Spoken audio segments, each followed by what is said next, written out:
هاوڵاتیانی کوردستان ئەگەر لە بەرچاوکردنی شەڕی داعش و ئەم دۆخە نەبووە یەکەم کەس لە ئێمەیان قبوڵ نەیەکرێ وەسع من دڵنیام هاوڵاتی کوردستان هاوڵاتێکی مەسئولە ئەگەر نا لە وڵاتێکی نەوتیە کە ئاستی بەرەمهێنانی نەوتی ئێستا 850,000 بەرمیل نەوتی ڕۆژانە بێت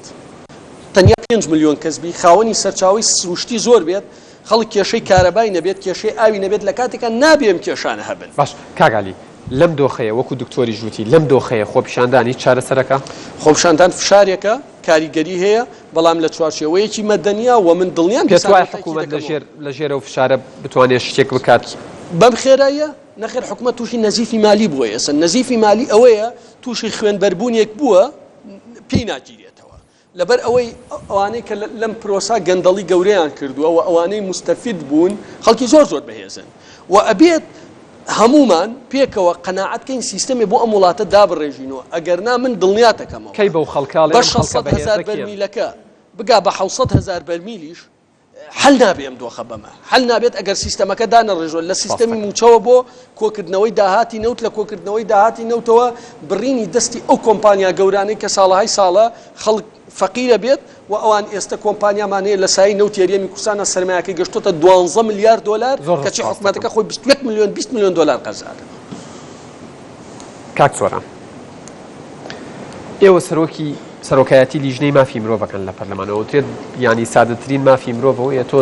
لە ماڵەوە کارەبات هەبێت ینی لە گەرمە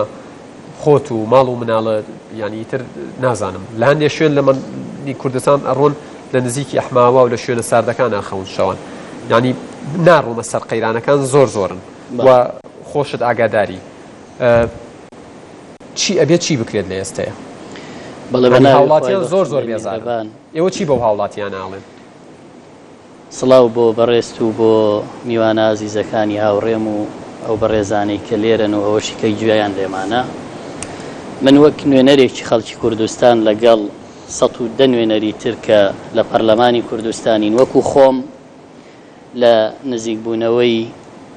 2 ساڵی تەمەنی پەرلەمانی کوردستانە داوای لێبوردنم هەیە لە خەڵکی کوردستان بۆ ئەو دۆخە ناهەموارەی کە تێی کەوتووە و نەمانتوانیوە لە پەرلەمانی کوردستان وەکو پێویست بەدەم کێشە و داخوازی و چاکردنی دۆخەکەەوە بین مقەسیری یەکەم بەڵێ حکوومەتە بەڵام بەرپرسیارەتی گەورە لە ئەستۆی پەرلەمان و پەرلەمانتاران و لیژنەمانیەکانی پەرلەمانی کوردستان پێت وایە لە ئاستی تموح و ویست و خواستی هاوڵاتیان بوو بێتن؟ کۆی پەرلەمان نەخێر کۆی پەرلەمان لە ئاستی چارەسەری قەیرانەکان نەبووە و من هەموو کات وتومە ئەگەر لە پەرلەمانی کوردستان 20 پەرلەمانتار بە فیعلی ئەرکی ئەدای کاری خۆی بکردایە دۆخەکە بەم جۆرە نەئەبوو لانی کەم ئیدامەی نەئەبوو لانی کەم ئەو کەم تەرخەمیەی لە حکوومەت هەیە بۆ چارەسەر بەم جۆرە نەدەبوو وەک دەبینین خۆپیشاندان گەیاندنی پەیامە فشارە لە کاتێکە ئەمە دەبێت پەرلەمان بیکە خۆپیشاندانانە ناکەن بەڵێ من پشتیوانی لە هەموو خۆپیشاندانێکی هێمنانەی داواکاری ڕەوای خەڵکی کوردستان دەکەم جارانەر خۆپیشاندانێکە بوو ینی بەتایبەت لە حەڤەی شوباتی 2011 ینی ئەبیندران لە ناو من بۆ خۆمێکێک بووم لە خۆپیشاندەران خۆپیشاندەران ئێستا ئێمەیان ناردووە بۆ ئێوەش بێ هیوا بوو لەوەی کە خۆپیشاندانی شارەسەری دۆخەکە ناکە ئەی چی ئەوەی کە ئەمڕۆ خەڵکی کوردستان لەو شار و شارۆچکانە دەیکە دەبێ پەرلەمانی کوردستان پێشەوەی خەڵک بگاتە ئەوە بۆی چارەسەر بکە وەڵامی بداتەوە حکوومەت بێتە ژێرباری چارەسەری قەیرانە بۆ حکوومەت نایە زۆر بە کورتی